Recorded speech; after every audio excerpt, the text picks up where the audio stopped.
인생길이 바뀌다라는 제목으로 말씀 증거하도록 하겠습니다. 기찻길을 걸어보신 적 있습니까? 기찻길을 걷다 보면 말이에요, 이 기찻길이 쭉 일직선으로 가다가 어느 지점에 가면요, 크로스가 되는 이 전환기가 있어요. 스위치라고 그러죠.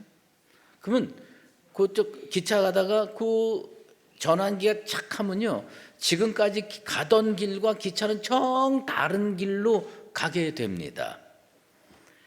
복음은요, 인생의 종착역을 바꾸는 기차 전환기 같은 겁니다. 아주 작은 장치지만 이 장치가 움직이면 미세한 각도로 차이가 나기 시작합니다. 그로 인해서 나중에 보면 완전히 다른 곳에 가 있게 됩니다. 목적지가 바뀌게 됩니다. 처음에는 별 변화가 없는 것처럼 보입니다. 하지만 시간이 지나면 전혀 다른 역에 도착하게 됩니다. 인생도 그렇습니다. 겉으로는 평범한 일생 똑같고 그냥 지나가는 만남인 것 같지만 어떤 만남은 우리의 인생 방향을 완전히 바꿔 놓을 수가 있습니다. 그 만남이 뭐냐? 예수와의 만남입니다. 예수님을 만나면 한 사람의 인생 철로가 사망으로 향하다가 영원한 구원의 종착역으로 바뀌게 됩니다. 이것을 믿으시게 되길 바랍니다. 기독교 변증가 중에 최고라고 평가되는 사람이 있죠. C.S. 루이스라고 하는 사람입니다. 그는 자기 자서전에서 자기가 처음 예수 믿고 회심했을 때를 기록을 합니다. 그런데 자기는 어떤 사람이냐? 예수 믿기 별로 원하지 않았어요. 누군가가 끌고 갔겠죠? 끌고 갔다가 억지로 끌려간 거예요. 그래서 자서전에 이렇게 고백합니다. 나는 어떤 사람이냐? 마지못해 회심한 사람. 여기 교회에 나오신 분 중에서 마지못해 끌려 나온 분들 꽤 있을 겁니다. 마지못해. 그런데 이 마지못해 교회 갔고, 마지못해 회개했고, 마지못해 예수 믿었는데 나중에 보니까 이 C.S. 루이스는 최고의 예수 변증가가 되었습니다.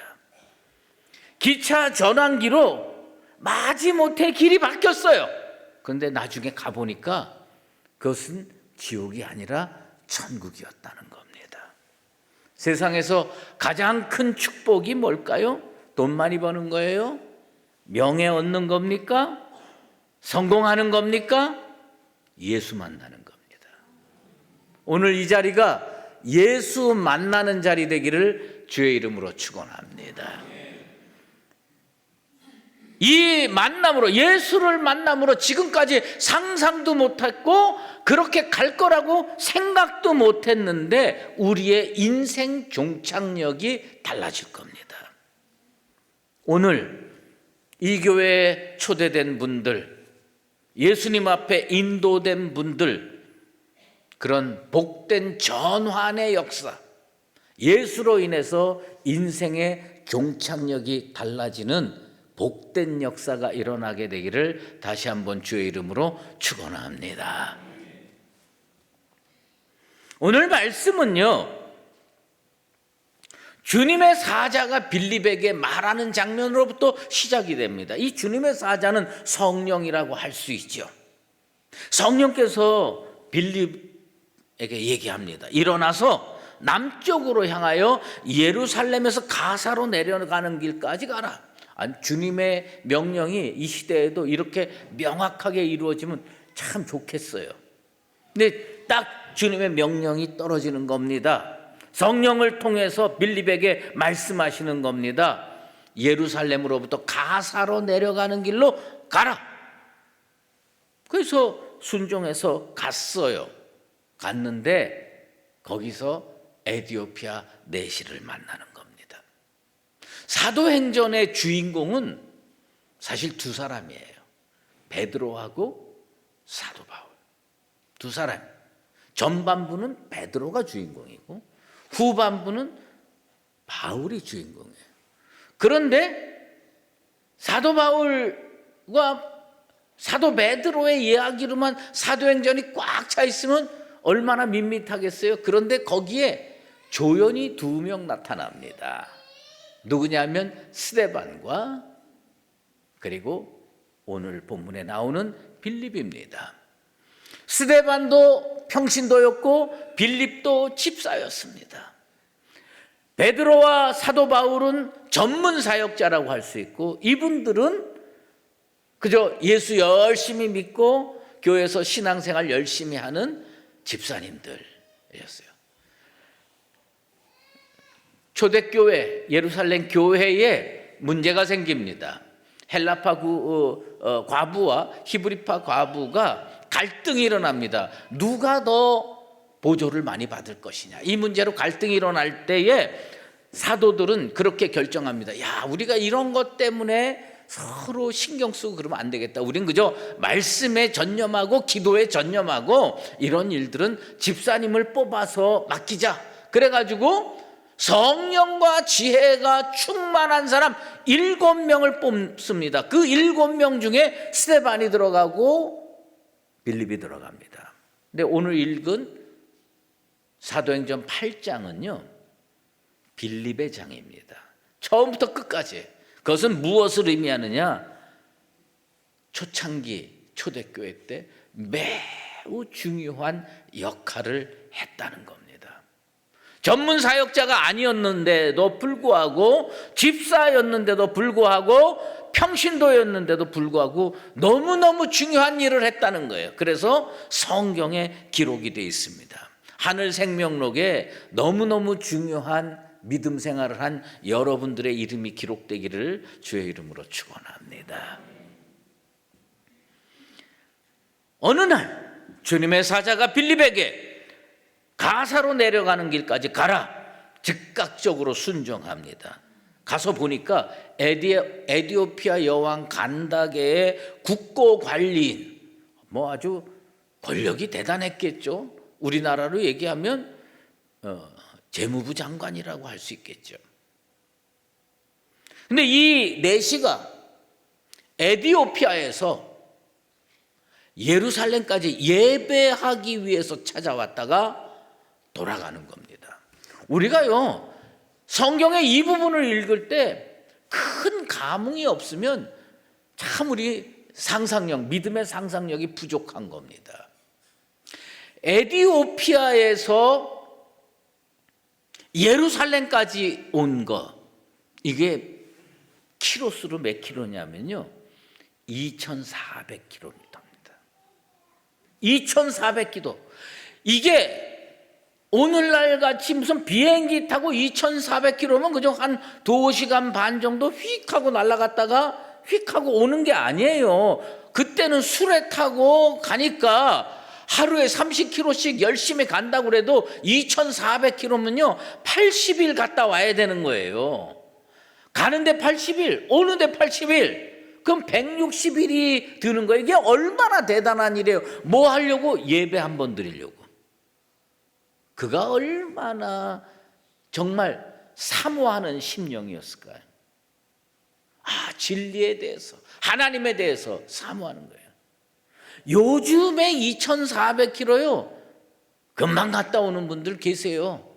소문에 의하면 어떤 분들은 점심에 우동 먹고 싶으면 오사카 갔다가 우동 드시고 저녁에 와서 일 보신대요. 나도 그거 한 번이라도 해봤으면 좋겠네. 근데 어쨌든 그게 얼마나 대단합니까? 탁 하고 갔다가 탁 하고 오는 거예요. 근데 이 사람은 뭐냐면 예배 드리기 위해서 예배 드리기 위해서 2,400km를 수레 타고 덜거덩 하면서 80일 갔다가 예배 드리고 덜거덩 하면서 80일 고향으로 되돌아오니 그 사모함이 얼마나 대단하겠습니까? 하나님은요, 잠언에서 그런 말씀을 합니다. 나를 간절히 찾는 자가 나를 만날 것이니라. 에티오피아 내시처럼 하나님을 간절히 찾는 나와 여러분 되시기를 바랍니다. 이렇게 간절히 찾는 사람을 우리 하나님께서 빈손으로 돌아가게 하시지 않았습니다. 하나님은요, 우리가 먼저 하나님을 찾은 것 같지만 그렇지 않습니다. 하나님이 먼저 찾아오시는 분인 줄로 믿습니다. 하나님이 먼저 찾아오는 거예요. 에티오피아의 넷이 간절함을 보시고요, 하나님께서 빌립에게 가라, 예루살렘에서 가사로 내려가는 길까지 가라, 어디까지 정확하게 지적해가지고 거기까지 가라고 주님 명령하셨습니다. 사모하는 한 영혼, 그 영혼을 향한 하나님의 구속의 계획이 실현되는 장면입니다. 오늘 이 교회에 친구가 어느 날 갑자기 밥을 사주더니 야, 나랑 같이 교회 가자. 그래서 억지로 끌려왔어도, 마지못해 끌려왔어도 하나님이요, 에티오피아 내시에게 빌립을 보냈듯이 하나님이 여러분의 그 친구를 여러분에게 보내신 겁니다. 그냥 길에서 전도지 받고 할 수 없이 나왔어요. 하나님이 만나게 해주신 겁니다. 여러분이 나중에 믿음이 생겨서 이 하나님의 섭리를 깨우칠 수 있게 되기를 주의 이름으로 축원합니다. 에티오피아 내시는요, 수레를 타고 있으면서 뭘 하고 있었나요? 집에 가는데 수레 타고 가는 거예요. 여러분 수레 타보셨어요? 예? 자동차를 타고도 비포장 도로를 가면 얼마나 덜커덩거리는데, 이 마차 수레를 타고서 덜커덩 하고 가는데, 야, 이분 진리에 대한 열정, 하나님에 대한 열정이 얼마나 대단한지요. 그 덜커덩거리는 수레에서 성경을 읽고 있어요. 이사야 53장을 읽고 있었습니다.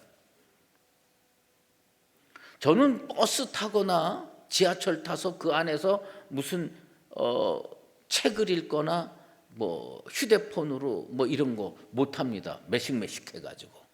그러면 저는 그냥 차 타면 그냥 이렇게 뭐 밖에 창밖을 바라보고 가지 뭐 이렇게 보지 못해. 근데 요즘 젊은 분들이나 아니 뭐 나이 드신 분들도요, 뭐 버스 타거나 지하철 타면요, 나도 휴대폰을 보고 계세요. 궁금하잖아요. 먼 발치서 뭘 저렇게 열심히 보나고 이렇게 보면요, 별거 없어요. 무슨 저 어저께 텔레비전 못 본 나머지 프로그램 보고 있던가, 뭐 뉴스 보거나. 근데 이 에티오피아 내시는요, 예배 드리고 집에 돌아가면서 2,400km를요 말씀 보면서 가는 거예요. 얼마나 대단한 사람입니까? 빌립이요, 성령의 지시하심을 따라서 그에게 달려갑니다. 그리고 그 읽는 것을 깨닫고 계십니까? 질문합니다. 내시가요, 지도해 주는 사람이 없는데 어떻게 깨닫겠습니까? 이 사람은요, 진리에 대한 열망이 있는데 성경을 읽는데 깨달음이 없음에도 불구하고 계속 읽고 있는 거예요. 이 빌립에게 질문합니다. 내시가 털 깎는 자 앞에 있는 어린 양, 이게 선지자를 얘기합니까? 아니면 또 다른 사람을 얘기하는 겁니까? 질문하는 거예요. 그때 빌립이요, 이 구약 성경의 말씀과 예수 복음을 척 하고 연결해 줘서 그 사람이 예수님이다 라고 설명을 하는 겁니다. 여러분 집에 가셔서 이사야 53장을 한번 읽어보시기 바랍니다. 잘 이해가 안 돼요. 메시아의 고난과 대속의 죽음을 예언한 무척 난해한 말씀 중에 하나입니다. 그런데 빌립은 구약의 예언과 예수님을 연결시켜서 설명할 수 있는 탁월한 말씀 사역자의 실력을 가지고 있었습니다. 뜨거운 사모함은 있는데 깨우치지 못하는 내시, 하나님의 말씀에 탁월한 해석의 능력을 가지고 있는 빌립, 하나님은 이 둘을 만나게 해주신 겁니다. 빌립은요, 우리는 구제 담당하고 있는 집사님일 뿐이라고 생각했을지 모르지만 그는 신앙생활하면서 열심히 성경 공부하고 말씀 읽고 기도해서 하나님의 말씀을 구약부터 신약에 이렇게까지 쭉 두루룩 깨고 통달한 사람이었습니다. 그래서 복음을 정확하게 풀어줄 수 있는 사람이 필요했는데 하나님께서 보시니까 이 사람이구나. 하나님이 빌립을 선정하셨습니다. 그래서 둘이 딱 만나게 되는 겁니다. 하나님은 어떤 분이냐? 정확한 순간에 정확한 사람을 선정해서 정확한 장소로 보내서 복음을 풀어주시는 분이 하나님이십니다. 이 명령은 단순한 우연이나 임의적인 선택이 아닙니다. 빌립은 예수 복음을 이방인에게 가장 잘 설명할 수 있는 능력 있는 전도자였기 때문에 하나님은 그를 선택해서 내시에게 보내셨습니다. 구약도 알고 복음도 정확하게 깨우치고 성령에 민감했습니다. 그리고 영혼을 사랑하는 마음으로 주께서 어디 가라 그러면 한 걸음에 달려갈 수 있는 사람이 빌립이었습니다. 하나님은 언제나 준비된 일꾼을 통해서 준비된 영혼을 만나게 하십니다. 그래서 만난 게 빌립과 넷입니다. 세계적인 복음 전도자로 알려져 있는 드와이트 무디 목사는 원래 구두 수선공이었습니다. 그런데 그가 조그마한 학구방 같은 그 구두 수선공 방에서 구두를 수선하고 있는 거예요.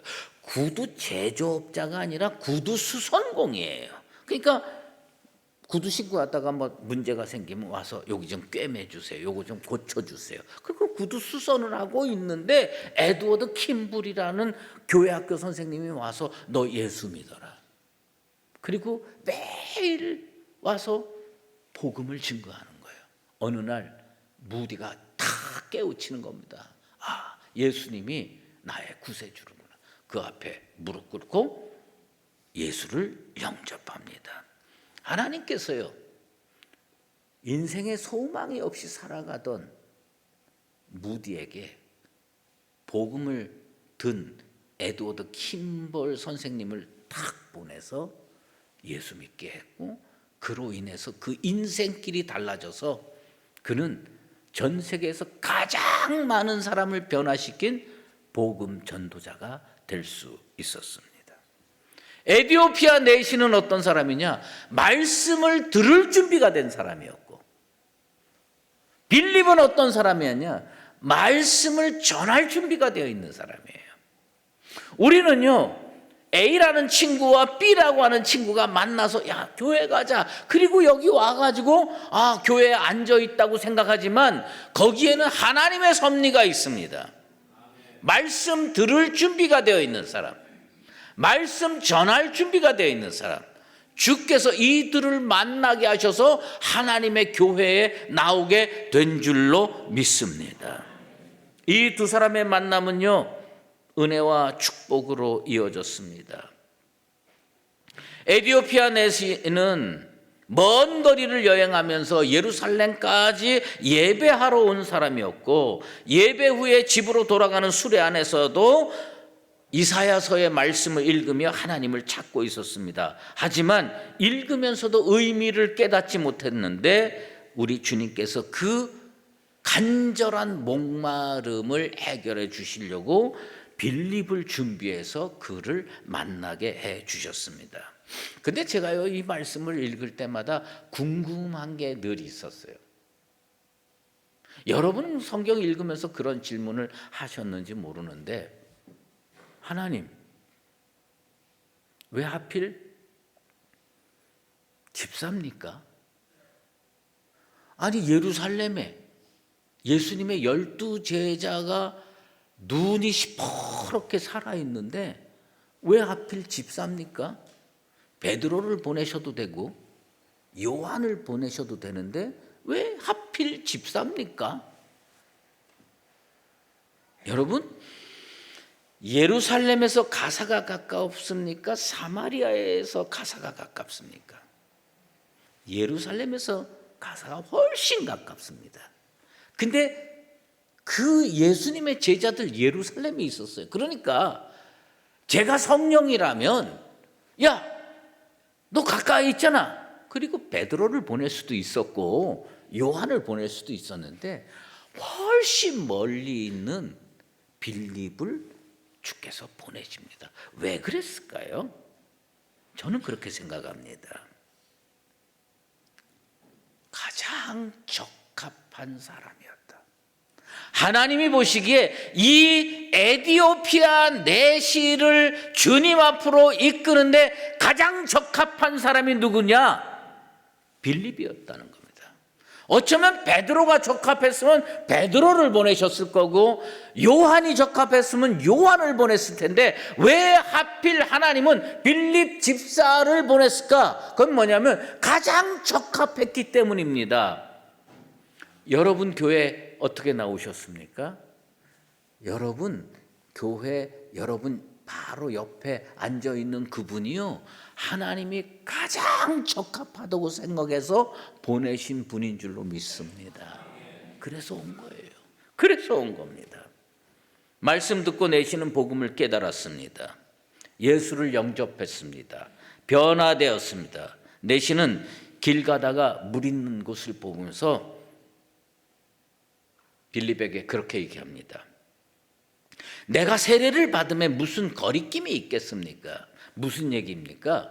보통은요 복음을 전도하고요 하면요 복음을 전도한 사람이 복음을 받아들인 사람에게 세례 좀 받으시죠 이렇게 얘기합니다. 근데 여기는 어떻게 됐냐면 거꾸로 돼가지고요 복음을 들은 사람이 복음을 전한 사람에게 여기 물 있는데 나에게 세례 좀 베풀어 주십시오.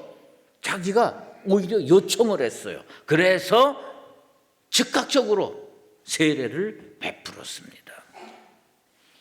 제가 모두의 빌립이 아주 중요한 장점을 가지고 있고 특징을 가지고 있어요. 그게 뭐냐면 빌립은요 복음 전도한 것으로 그치지 않고 그분들이 성령 받게 하고 은혜 받게 하고요 사람 마음을 기쁘게 합니다.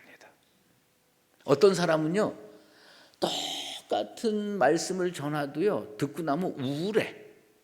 또 어떤 사람은요 똑같은 말씀을 전해도요 듣고 나면 마음이 상쾌해. 근데 빌립은 어떤 사람이냐? 말씀 딱 전해서 듣고 나면요 마음속에 기쁨이 생깁니다. 오늘 이 시간에 하나님의 말씀을 듣고 기쁨이 생기게 되기를 축원합니다. 자, 그렇구나. 이 말씀이 나를 살리는구나. 이 사건의 결말이 어떻게 됩니까? 내시는 기쁘게 길을 가물어 그를 다시 보지 못하느니라.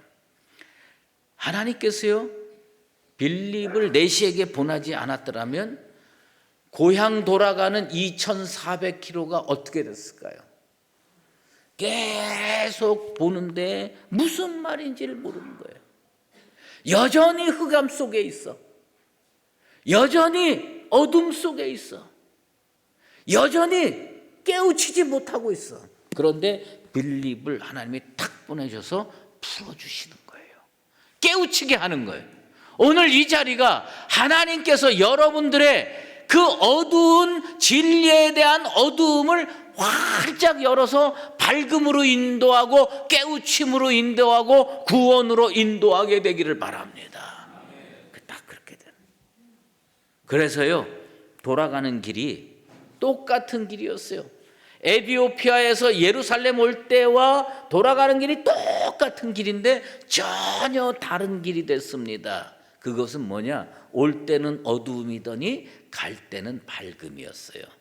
올 때는 죽음이더니 갈 때는 생명이었어요. 올 때는 지옥으로 가는 길이었는데 갈 때는 천국으로 가는 길이 된 겁니다. 길이 바뀌는 겁니다. 왜 우리가 예수 만나야 되는가? 예수 만나야 길이 바뀝니다. 사랑하는 성도 여러분, 18세기 영국의 노예 상인으로 방탕하고 거친 인생을 살았던 존 뉴턴이라고 하는 사람이 있습니다. 이 사람이요, 예수 믿고 그 간악한 노예 상인에서 완전히 인생길이 달라져 가지고 예수 복음 전하는 사람으로 인생이 바뀌었습니다. 그리고 그가 쓴 찬송가가 하나 있어요. 아마 한 번쯤은 다 들어보셨을 거예요. 교회 처음 나온 분도 이 찬송은 들어본 적이 있을 겁니다. 그것이 뭐냐면 Amazing Grace라고 하는 노래입니다. 나 같은 죄인 살리신, 나 같은 죄인 살리신 주 은혜 놀라워 잃었던 생명 찾았고 광명을 얻었네. 우리 1절 같이 하겠습니다. 나 같은 죄인 살리신 주 은혜 놀라워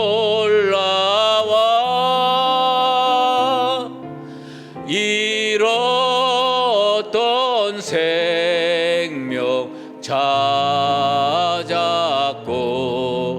광명을 얻었네. 존 뉴턴이 이런 고백을 합니다. 나는 잃어버렸던 자였는데 이제 찾았노라. 무슨 고백입니까? 나는 예수 만나서 인생길이 달라졌다는 얘기입니다. 오늘 이곳에 초대되어 오신 분들 예수 만나십시오. 예수 만나서 인생길이 달라지게 되길 바랍니다. 내시는 사모했고 빌립은 순종했어요. 하나님은 그들을 만나게 해주셨습니다. 하나님이요, 여러분의 친구를 만나게 해주셨고, 여러분의 부모를 만나게 해주셨고, 여러분의 부인과 남편을 만나게 해주셨고, 그리고 하나님의 교회에 초대된 것은 하나님께서 여러분의 인생길을 바꾸시고자 하는 구속의 계획 때문인 줄로 믿습니다. 예수 만나서 인생길이 달라지는 나와 여러분 되시기를 예수 그리스도의 이름으로 축원합니다. 기도하겠습니다. 하나님 아버지, 감사합니다. 예수를 만나야 인생길이 바뀌고, 예수를 만나야 어두웠던 인생길, 슬픔의 인생길이 기쁨으로 바뀌게 될 줄로 믿습니다. 오늘 이 성전에 나와 있는 모든 심령들 주님이 만나주시고 그 인생길을 바꿔 주시옵소서. 그리하여서 어저께까지는 어둠이더니 오늘부터는 밝음입니다. 어저께까지는 죽음이더니 오늘부터는 생명입니다. 내 인생길 바꿔주셔서 감사합니다. 고백할 수 있는 우리 모두가 되게 도와 주시옵소서. 예수 그리스도의 이름으로 기도드리옵나이다. 아멘. 이제는 우리 주 예수 그리스도의 은혜와 하나님 아버지의 극진하신 사랑하심과 성령의 인도하시고 교통하심이 하나님의 구속의 계획으로 에티오피아 내시와 빌립이 만났듯이 친구와 함께, 아내와 함께, 자녀와 함께 하나님의 전을 찾아온 그 심령들 머리머리 위에와 하나님의 교회 수의제일교회 모든 믿음의 권속들 위에 이제로 영원히 함께 계시옵기를 간절히 축원하옵나이다. 아멘.